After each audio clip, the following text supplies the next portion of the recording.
this is a part of the world where there's just so much happening. It's so hilarious to me how people still find North America to be developed without having stepped foot in a mall here or a hospital here. Like everything is 5-star. It's absolutely outrageous. Bangkok is a world-class city in almost every vertical, perhaps outside of the...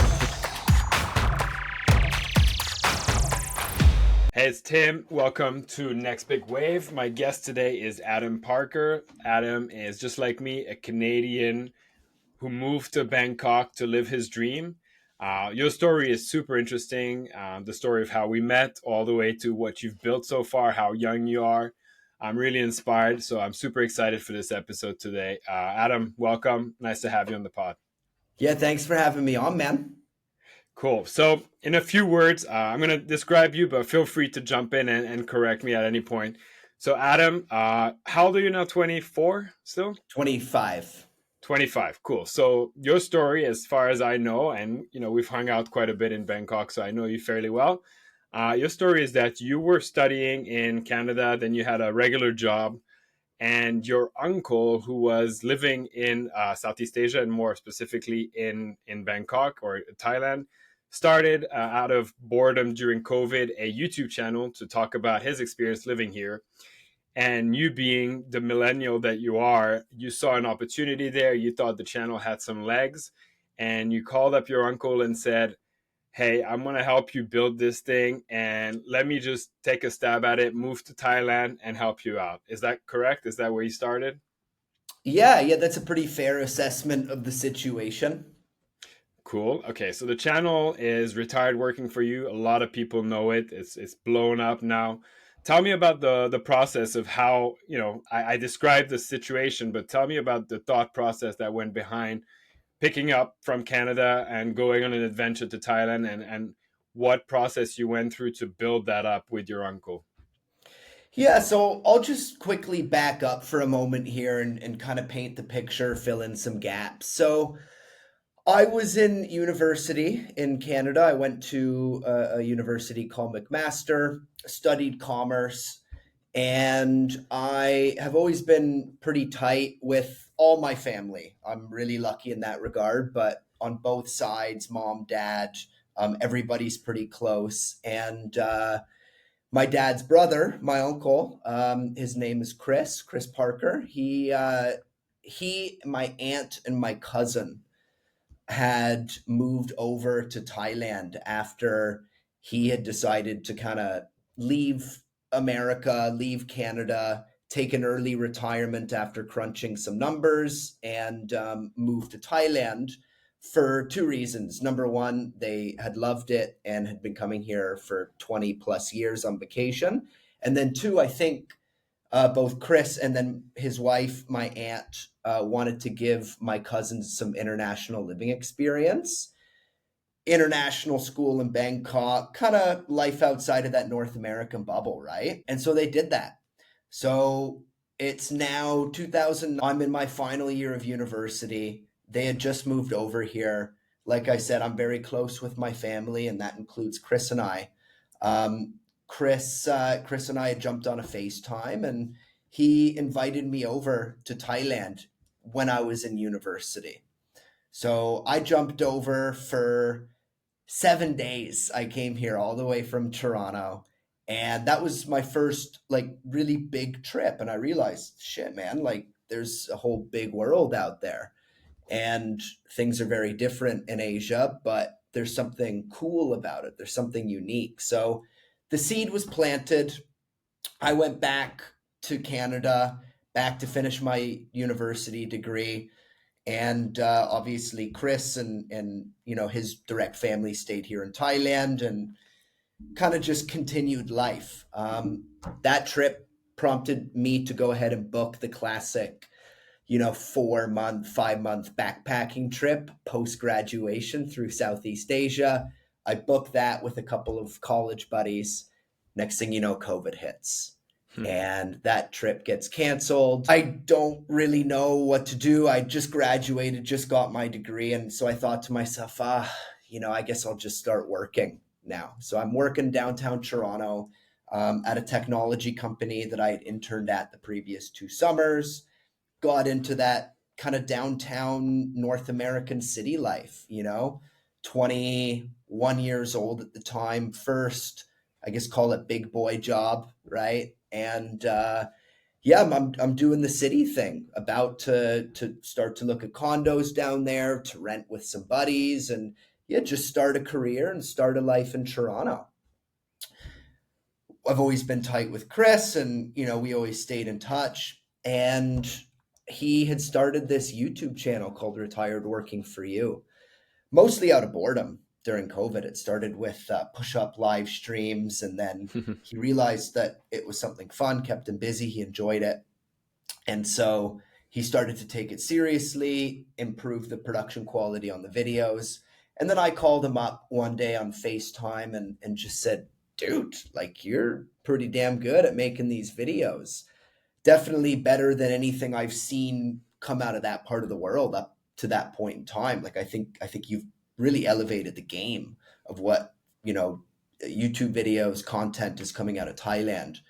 I think there's a cool opportunity here to build, I guess, a business out of it, to build a cool ecosystem of Thailand centric products and services to help people travel the country, help people relocate to the country, and then in turn, to funnel that back into the channel, into the business, into better videos, into bigger pay it forward projects, into better equipment, just that classic cycle of growth, right?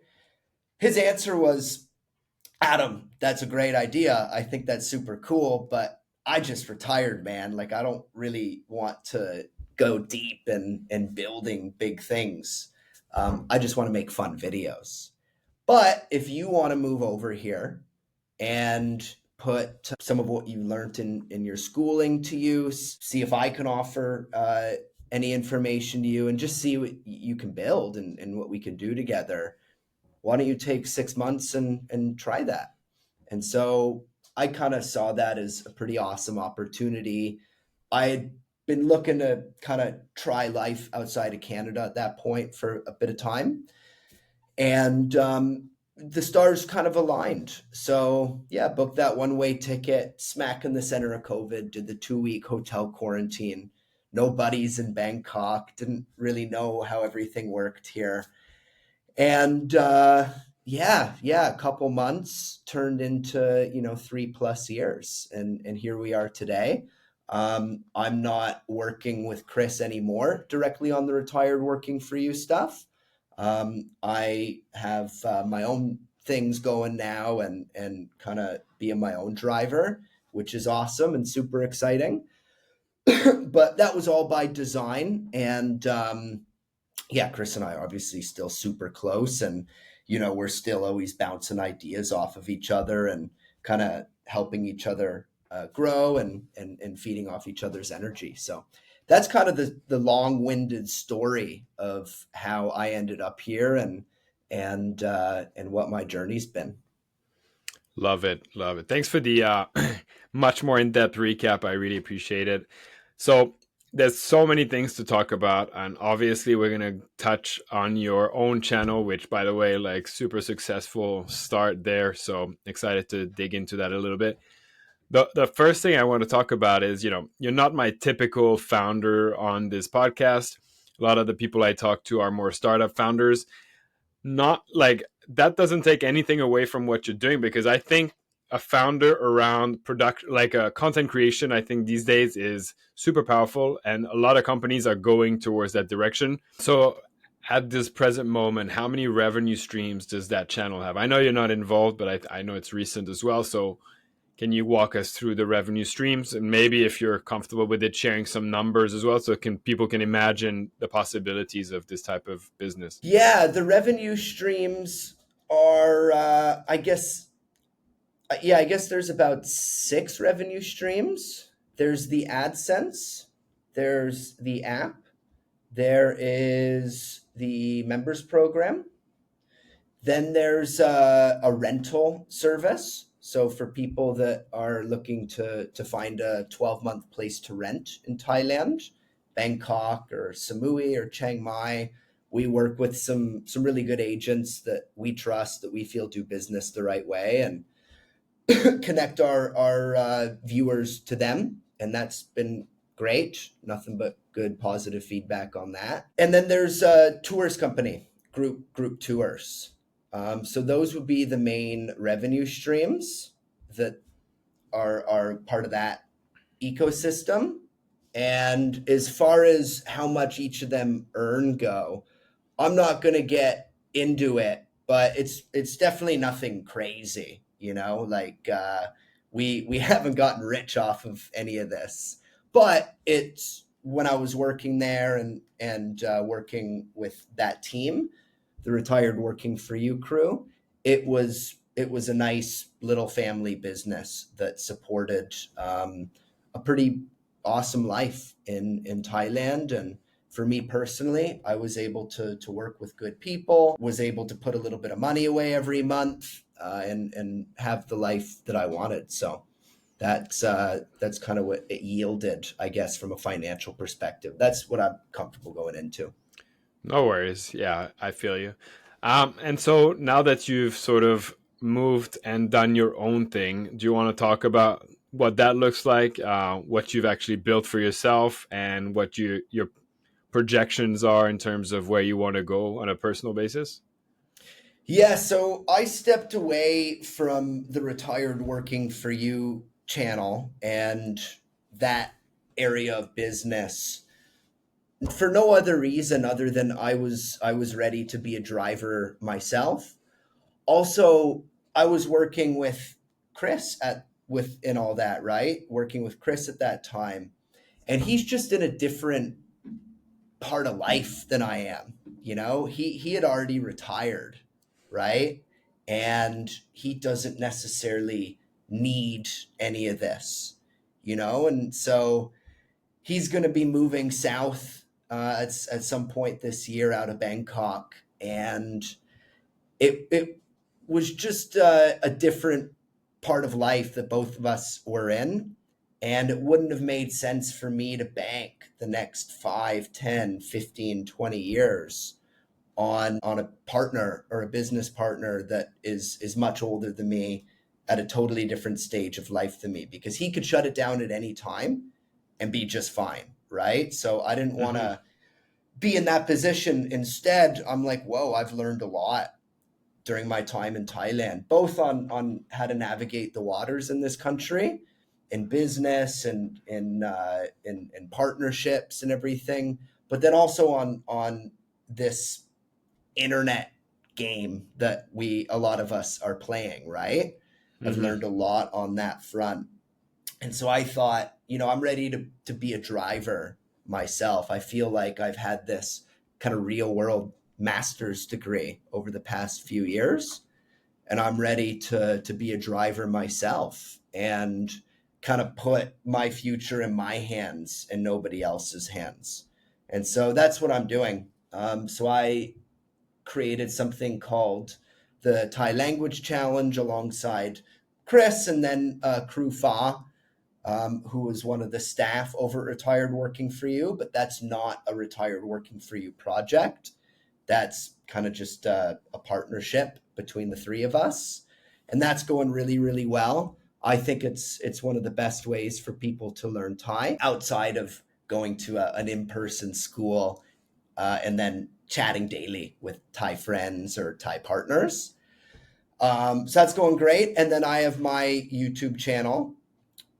We're shooting a video this weekend, Yes, and we that's are. going really well as well. Kind of blown out pretty quickly out of the gates, which is unexpected, but I'll take it. The whole point with that channel is to just highlight people that I respect and that I think have the right mindset and a good heart, and that live their life the right way over here in Thailand. What was their blueprint to get here like? Why did they come here? What were the technicalities of them coming here? Do they feel that life is greener on the other side? What is the good, the bad, and the ugly about their life in Thailand? When I was deciding what direction I wanted to go for my own personal channel, I thought to myself, like, I'm 25. I moved here with an awesome opportunity in front of me and then kind of took that opportunity and ran with it. But I didn't move here to retire. I didn't move here to teach English. Like I didn't move here because of a relationship, because of a wife or anything like that. Like my Thailand blueprint is so unique to me. So who am I to go online and tell the world, everybody of which comes from a different background and different past experiences than I do?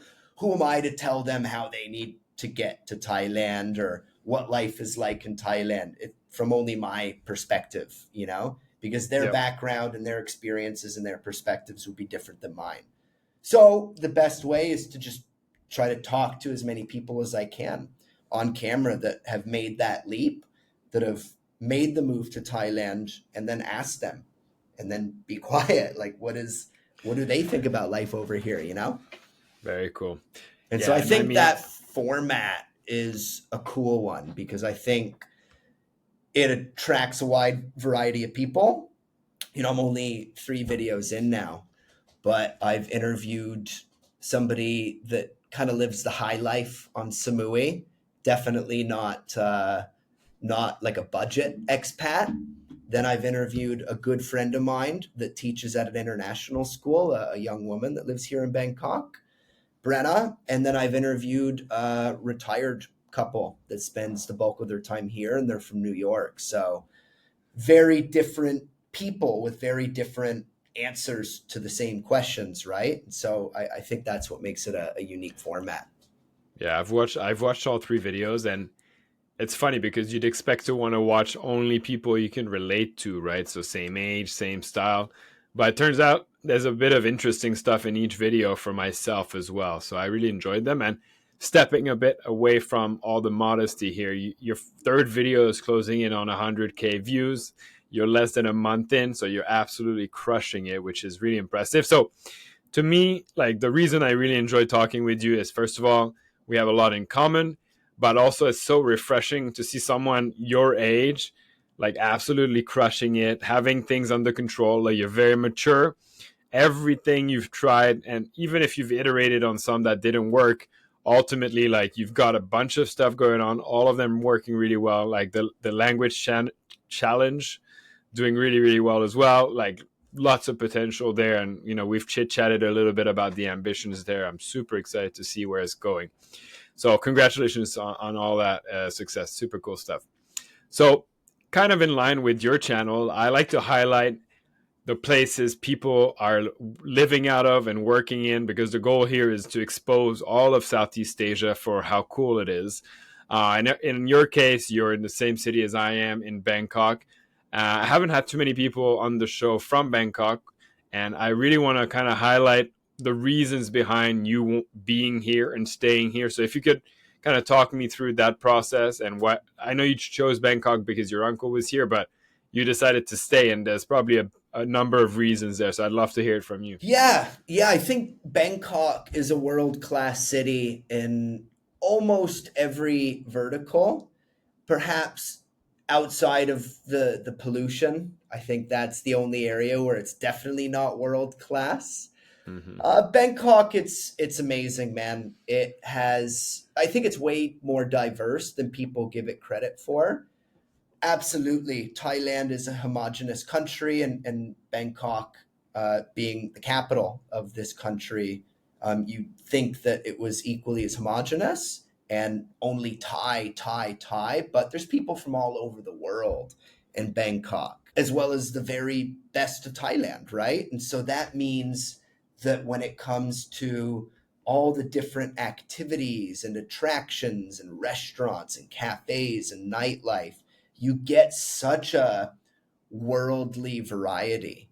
If you want like legitimate, authentic Japanese food from a Japanese trained chef, like you can find that with ease. If you're looking for really great Italian from like an Italian chef born and raised in Italy, like very easy to get that here, right? It's also awesome because Bangkok, the way I describe it to people is the type of life that you want to live is entirely up to you. You know, you can go as cheap as you want or you can go as expensive as you want. I kind of like a little bit of both. I love going to my local Thai market for a nice Thai breakfast and bag of fruit for 20 baht and then a pad krapao lunch or a green curry lunch. I love that. I love going to these markets and street food vendors and spending $2 or $3, $4 or $5 for a meal and a drink. But then I also like, to go to like a nice Italian joint or like a great Indian restaurant where it's maybe 30 to 60 bucks a head and it's not that cheap. I like kind of the fact that Bangkok, you can have both.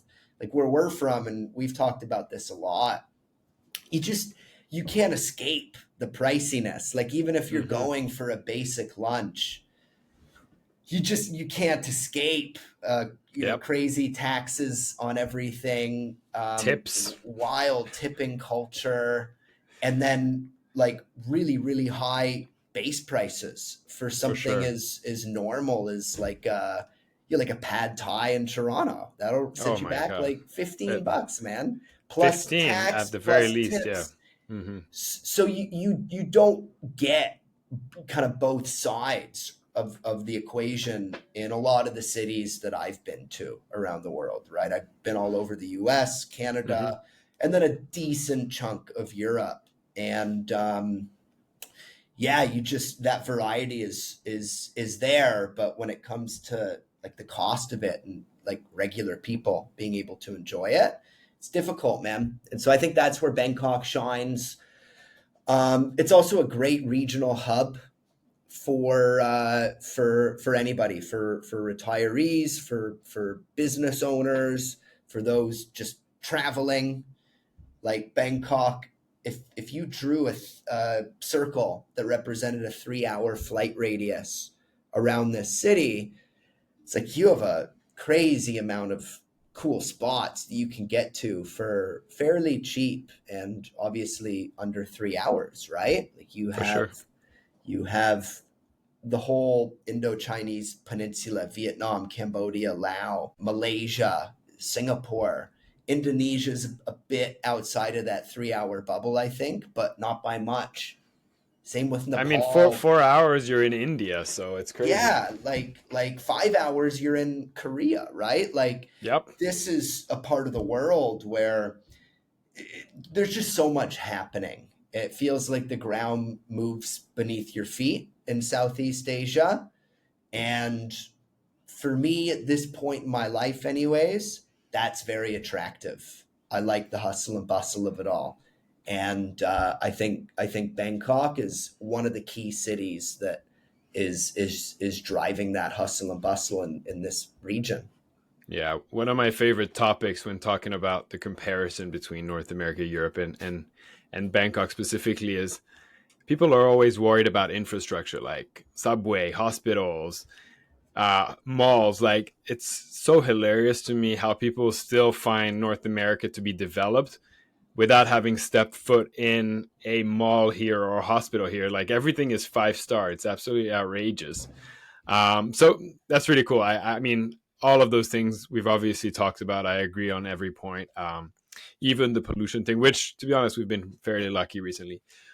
You've really embraced the Thai culture, by the way. Like out of all my friends who are expats here, I would say you speak like amazing Thai, and obviously it's part of your work now. So I understand it, but you've really embraced that. Is that something that's important for you? Like, what kind of people do you hang out with in Thailand, in Bangkok?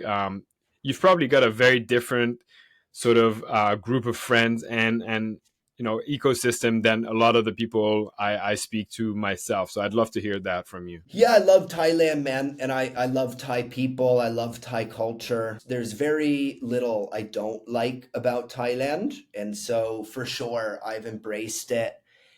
And I think the reason for that is again 50% of the that half of the coin rather.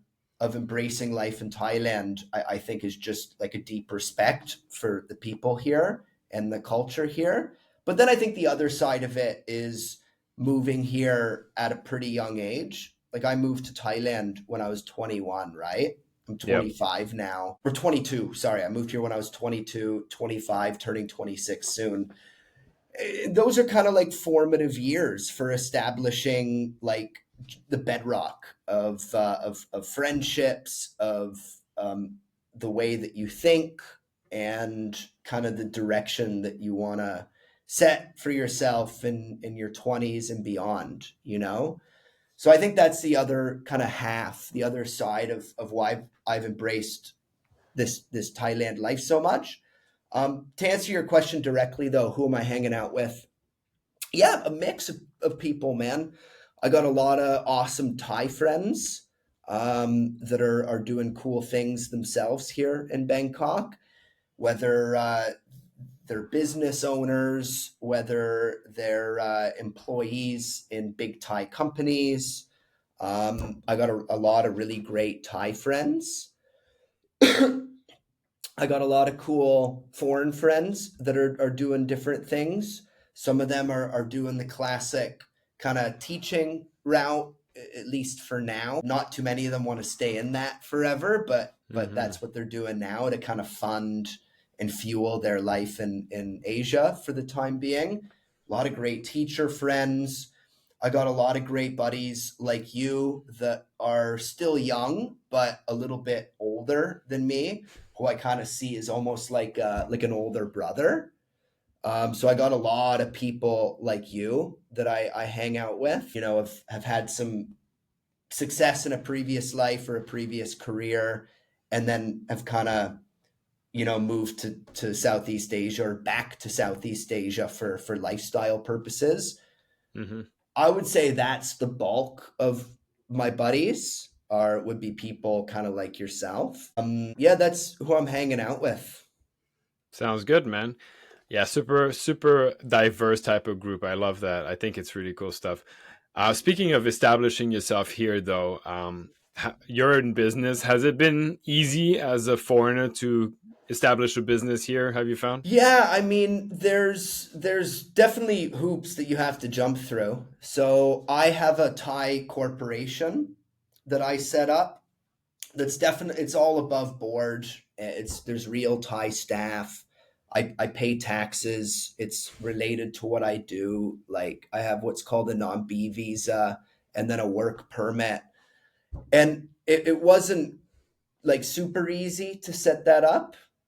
It also wasn't that cheap to set it up, but it wasn't impossible either. I did that maybe 2.5 years ago. And I did that once I realized, like, hey, you know what? I really like Thailand and I don't want to be one of those foreigners that's living here that has to do like these weird visa runs and kind of lives their entire life in this weird gray area pseudo setup. You know what I mean? Hmm. Like I Yep. just didn't want that. I didn't want it for myself. I didn't want to like, you know, fake the system or anything like that. Like so I just kind of bit the bullet and decided, hey, I'm gonna set up my shit properly. And yeah, it took maybe 6 months from start to finish. And yeah, it wasn't easy, but it wasn't impossible. The way to do it is to find a really good lawyer and a really good accountant that preferably has been recommended to you by people that have actually used them to do something Right. similar before, and just be very clear and very pointed in what you're looking to do, and then go through the steps, pay your fees on time. That's obviously the most important thing. For sure. Pay your fees on time. You know, they don't do anything for free for you. And make sure that you do what they ask you to do. If you need to send your passport to them, if you need to go to immigration to take pictures, if you need to do this for your visa or your work permit or your tax ID or your corporation, whatever, like you got to do it.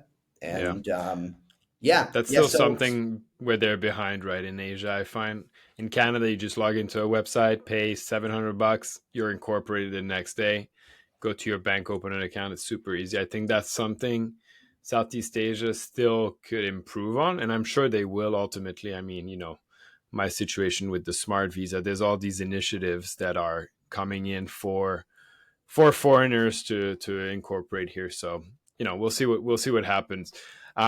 We forgot to touch base on this because you had initially planned this super awesome Southeast Asia backpacking trip. It got canceled, obviously. Then you moved here. Have you had a chance to sort of explore and follow up to that? Do you have any juicy stories that happened to you in Southeast Asia? Everyone I've interviewed so far had some crazy things happen to them in Southeast Asia. So I'm curious about yourself. nothing crazy. I've been to Vietnam. That's the only other country in the region I've been to, and that was just for a 2 day trip to meet a couple other Canadian pals that were doing their kind of backpacking trip at the time. And so me and a Thai buddy of mine, shout out Watt, him and I flew to Ho Chi Minh City, or Saigon, I guess, and had a couple wild days in Vietnam, just on the partying front though, like a lot of beers and balloons and what's that street called, Boy Vien Street. um, so my crazy stories, right, would just be centered around stuff like that. A wild night here or there with some Thai buddies, or some buddies that are rolling through town, and showing them Bangkok for the night. That would be the extent of like my crazy stories, but I haven't had any crazy stories where. Nothing that could only happen in Southeast Asia. Nothing like that. I'll tell you one of the stories I heard on this podcast is someone was hiking on the border of Myanmar and Thailand with a group of friends, and they had a guide. Ultimately, the guide just freaked out on them and bounced, and they didn't understand what was going on because of the language barrier. And they got stranded in the jungle, this group of people. And after an hour or so, they started freaking out, walking around the jungle. Light was going down. And basically, they were just yelling at the top of their lung, trying to figure out a way out of there. And they just got lucky around 9 p.m. Some villagers just found them in the jungle. They didn't know what would have happened without that. So that's the kind of story I expect from living in Southeast Asia. You're bound to have this type of crazy experience, and I'm always seeking to hear like the next best one. But it's cool. Partying's awesome too. Yeah, man, like the thing is, I really haven't explored the region as much as I probably should have at this point. The first 2 years, right? It was work. It was nothing but work, and building and starting a business, right? Or starting a couple, like our version of it anyways. And so I never had the desire or really the chance to kind of take time away from that, particularly in the first couple of years, when I was in only build mode. I was only thinking about building, building, building. I wasn't in travel or fun mode. I was in build mode, right? So Mm-hmm. the first 2 years, there just wasn't much of an opportunity to do that. Plus, you had the COVID factor as well. In that first 2 years, the region was mostly shut down. And yeah, this past year, yeah, I've started to do some more stuff now that like I feel like I got my bearings now. And so yeah, I did Vietnam. I'd like to go to Indonesia later on this year, maybe down to Lombok for a week. Okay. I'd like to do that. But dude, my life it's not particularly exciting, man. Like all my buddies back home in Canada, they're like, "Oh, you live in Bangkok, man. You must live the craziest life ever." And it's like, I guess for sure I get to do some cool things and meet some really interesting people pretty regularly. But as far as my daily routine goes, or like my weekends, it's like I get up at 7, I make my coffee, I open my laptop, I work, I go for lunch, I come back, I work, and then a few times a week, like I'll meet someone like you, go for a beer, go for dinner, go grab some cow soy. Like, but Yeah. it's nothing crazy, you know what I mean? All Yeah. my Fair. buddies that have like actually done the full kind of backpacker route, the full kind of travel route throughout the region do have those stories though. You know, Right. where some old Laotian dude offers them like whiskey, and next thing you know they're in like a Laotian jungle house with people that don't speak any English drinking whiskey and they pass out, like, or people that are, you know, getting in trouble with the Vietnamese cops. Like, I've heard all these stories mostly from my Canadian buddies that have traveled out this way. Yeah, Vietnam's a dangerous place. I went there for like a rugby tournament or whatever, only once. And rugby people like to party, so like before the game, the night before, we went out and partied like pretty hard. You talked about balloons, all that, all those shenanigans. And by the end of the night, like one of the guy was out to pay for the bill. It was like a pretty big bill, like 8 people drinking, platters, fruit platters, and all that good stuff. Like the next thing I know, I look back, and he's being picked up by 4 security guard, and they're beating on him, like throwing him out of the club. And I'm like, what the hell happened? Turns out his card got rejected a couple times, and he got feisty. He's like, oh, it's your fucking machine and all that. Just they're like, do not kid around there. They start beating on him. I had to hurry up and pay for the whole team. But yeah, those types of stories I think would not really happen in North America, but here it's all too common, right? All sorts of Well, crazy stuff. I think as far as like the snapping goes of just Mm, people losing their minds, I find that definitely in Thailand, and just based on other stories I've heard from the Philippines, or yeah, Vietnam, Cambodia, Laos, like it seems as though the the people here, like the local Southeast Asian people here in their respective countries, are so kind and so yep. patient, you know, for so long. But then as soon as you push them too far, it's just like, and they Yeah. just freak out on you. Back home, we've all been, you know, to the bar in college, right? Where it's like maybe some guy has a little bit too much to drink and he starts doing things he shouldn't be doing. It's like a slow escalation that you can see coming from a mile away, you know, from Yep. across. But here it's like you hear these horror stories of usually like alcohol's involved, and usually it's a drunk tourist or a drunk expat or something that's just pushing too hard, too hard, too hard, getting too feisty and too direct, and then next thing you know, there's whiskey Lo- bottles a lot flying. of that recently in Thailand. I've been seeing like all these foreigners misbehaving. It's unreal what's going on. I feel like I hope they start cracking down heavy on that, because I can't stand it anymore. All these, like the Kiwis who are like choking a cop and holding his gun. Like, what the hell are they thinking? Yeah. Like the Russian chick kicking a pregnant woman. I mean, sorry, but like you're guests in a country and you're misbehaving that way. It's crazy. Yeah, it's wild, man. Yeah, it's yeah, Thailand's definitely not the place to like try to win every single battle. Like Yep. I find that those that have been really successful in Thailand, like foreigners I'm talking about, like foreigners that have been in Thailand for 20 plus years that have built big, highly profitable, highly successful businesses. You'd think that to get to that level, like you'd have to have some sort of an ego, right? Some sort of a power trip kind of mindset. But the common denominator that I've realized after talking to a lot of these people is like they know like when to pick their battles, and that's an important thing in Thailand. You sometimes you just got to swallow your pride and recognize like you nailed it. Like, oh, okay, yeah, I'm a guest here. Let me just swallow my pride, even if I think I'm still in the right. Whatever, I'll deal with it because there's so many positives life in Yep, Thailand. And that's a great tip for business people trying to establish in Thailand. It is swallow your pride and keep in that mindset that you are a guest and you just operate around their way of doing things. And I think it's important. yeah, Now, you know, you obviously.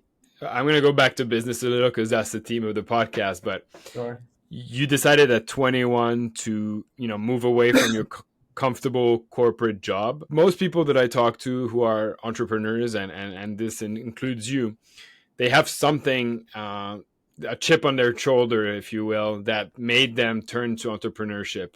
Was there something in your background that you've identified made you an entrepreneur rather than someone who wanted to pursue the corporate route? That's a great question, man. Not particularly, to be totally honest. Like, I think I always had a little bit of that fire in me. Like, I don't feel that I was destined or born to be like a founder or an entrepreneur. Like, I liked my life in Toronto, like obviously knowing what I know now. And would I go back to that? Probably not, because I've seen the power of being your own driver and the Mm-hmm. freedom that that affords you and the lifestyle that you can build for yourself when you're the driver, you're the one calling the shots. But it wasn't something that I feel I was born with. I think it was something that I just kind of pursued my interests, and this is where it led me.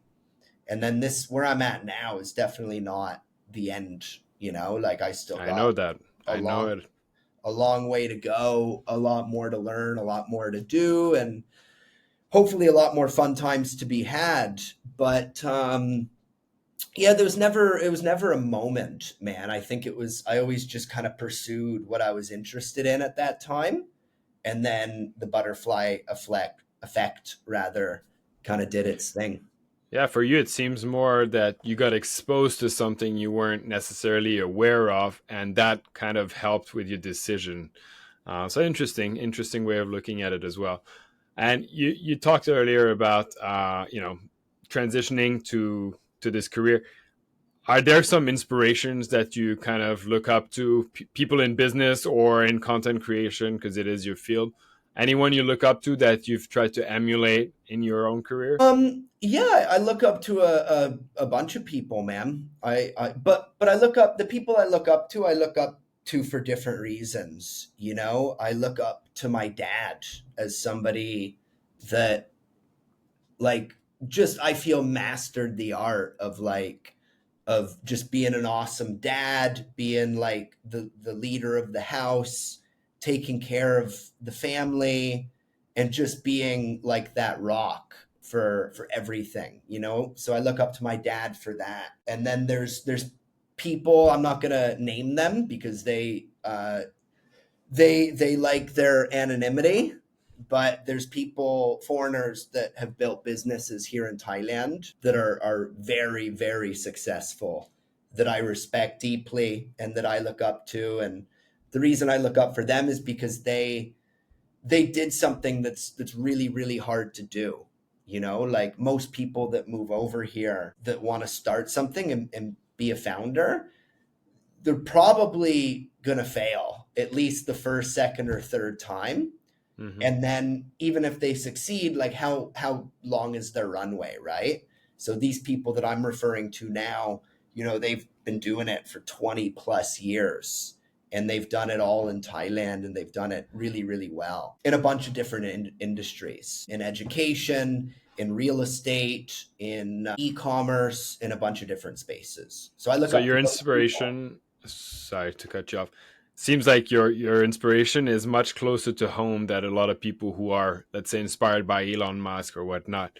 Your your mentors and your inspiration are people you can access literally. You're not just reading a book and kind of getting inspired on your own. That's actually a really good tip. I think most people should try to at least surround themselves with people that they're inspired by rather than have these sort of gurus that they look up to. Yeah, yeah, and then I think the other thing is, like, I look up to Chris in a way too. Like, in a lot of I'm ways, sure. actually, I look up to Chris. You like, this is a guy that doesn't need to do any of this, but he loves the pursuit of keeping himself busy and playing these games, right? And building these mouse traps that he works his ass off, even though he doesn't have to.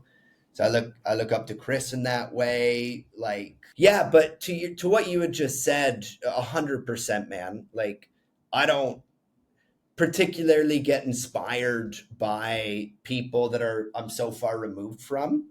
Like, I Hmm. respect Elon, I respect Satya or Steve Jobs or Tim Cook or all these guys, Alex Hormozy. I respect all of these people, right?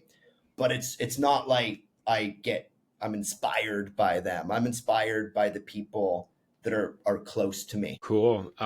You touched on a few names here, and it brings me to my next topic. And we've talked about this a lot. Your operations, you're like a super sort of grinder, but you also leverage automation. You love AI. We've talked about using VAs in the past. Are there any like hacks that you really recommend that you've been using around your business processes and your business workflows that you'd like to talk about? Yeah, I think one kind of competitive advantage is when you're, and I had to learn this the hard way, and I've only kind of learned this recently working on this Thai language challenge. But this is something that you're extremely good at, I know, and something that I've had to learn the hard way. But when you're building a product, when you're building a service, when you're building a business, whatever that may be, while you build it, it's so important to build it with systems in place. Because if you ever want to go and sell that business, it's going to have systems. If you want to scale peacefully and not, overwhelm yourself and your mind with everything, like, there needs to be systems in place and standard operating procedures to just keep things on the right track. I've had to learn this the hard way. And yeah, now that I have learned that, it feels so good, and it's so much more fun to build something with all these systems in play, because then it just things scale just more peacefully, man.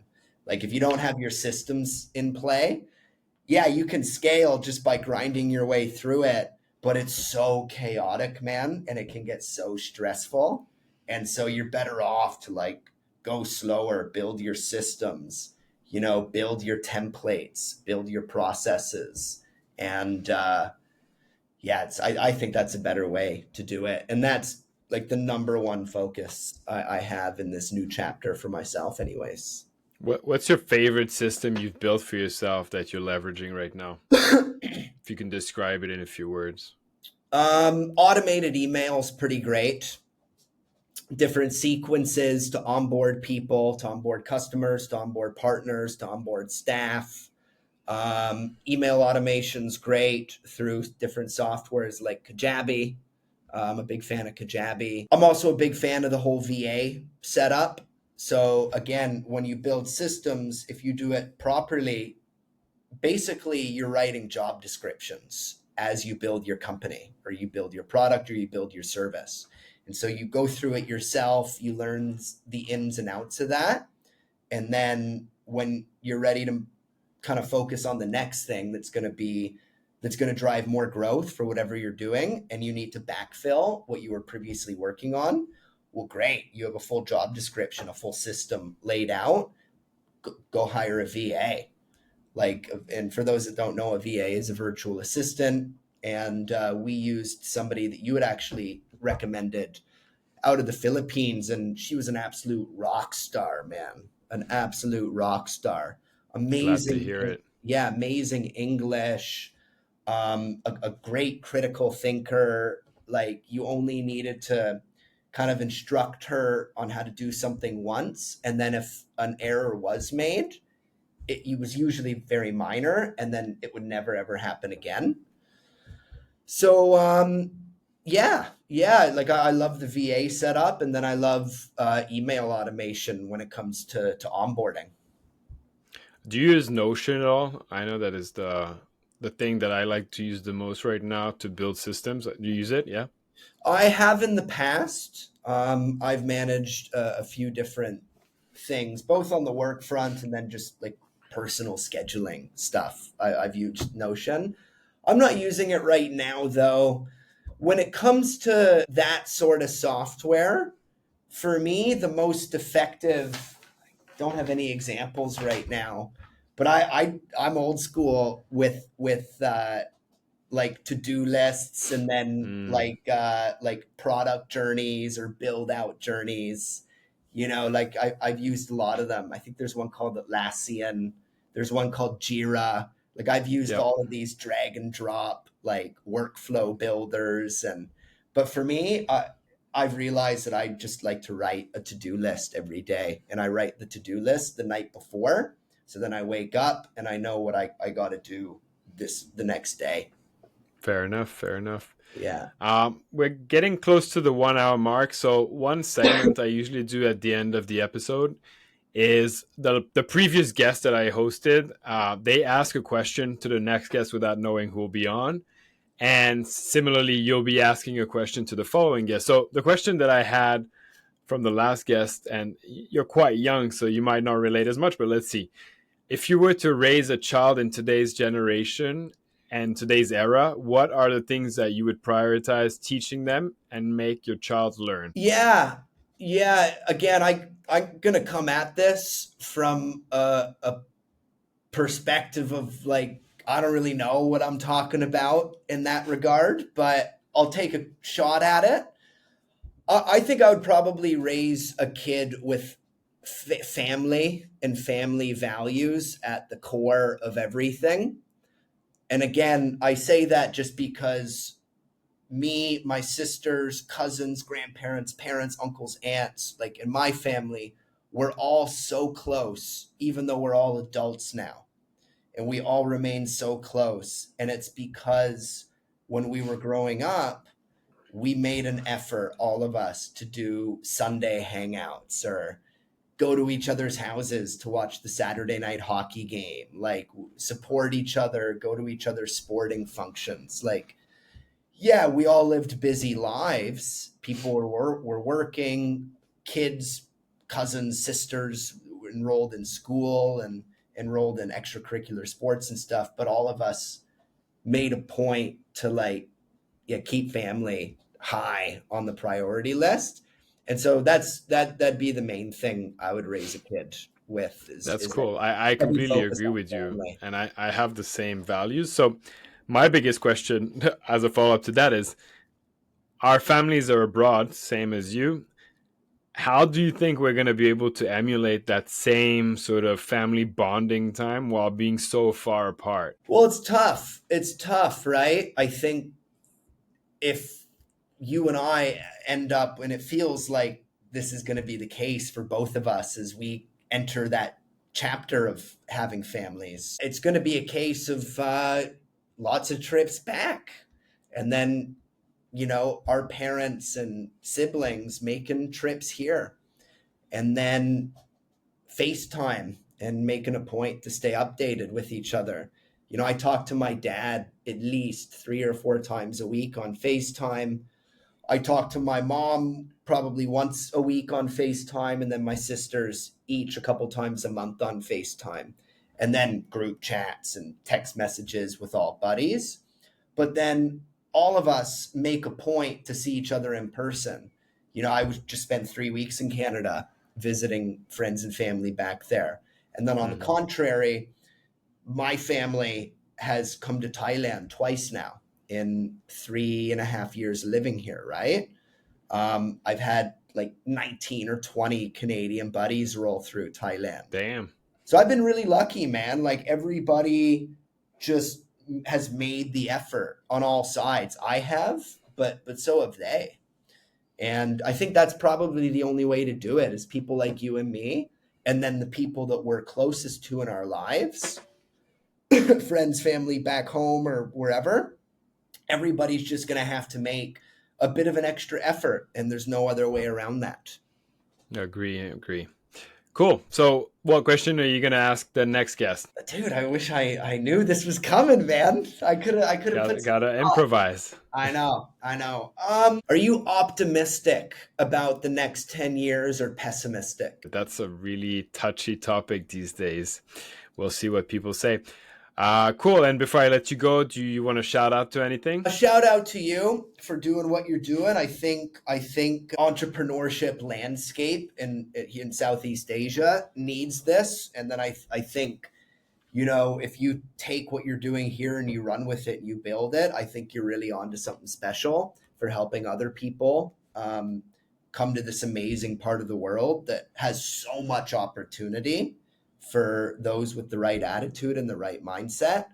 So I think, yeah, shout out to you, man. And then selfishly, yeah, thailanguagechallenge.com. If anybody is interested in learning Thai from who I think is honestly the world's greatest Thai teacher, with a legitimate curriculum all wrapped in this super cool, super fun kind of virtual classroom setting. Yeah, the Thai Language Challenge is kick ass. I'm going through it myself. I'm on day 42 right now. And like, honestly, I can't believe how much better my Thai is. And It's so good. yeah, it's getting good. It's I'm getting shocked good. every time I hang out with you. We hang out, we talk to Thai people. It's just ridiculous. Yeah, it's cool. It's a really cool feeling being able to break down those layers, and it's 100% because of Crew Fa, and then what she's mostly created, but then what we've created with the Thai Language Challenge. So yeah, if Awesome. you're interested in that, Thai Language Challenge. I'll make sure to link it in the description. Thanks for the shout out to me. That's a first. I appreciate it. Adam, it was an absolute banger of an episode. Thank you so much for being here. That's the pod. Nice, man. Thanks for having me on. And what are you doing, dude? Let's go get a beer.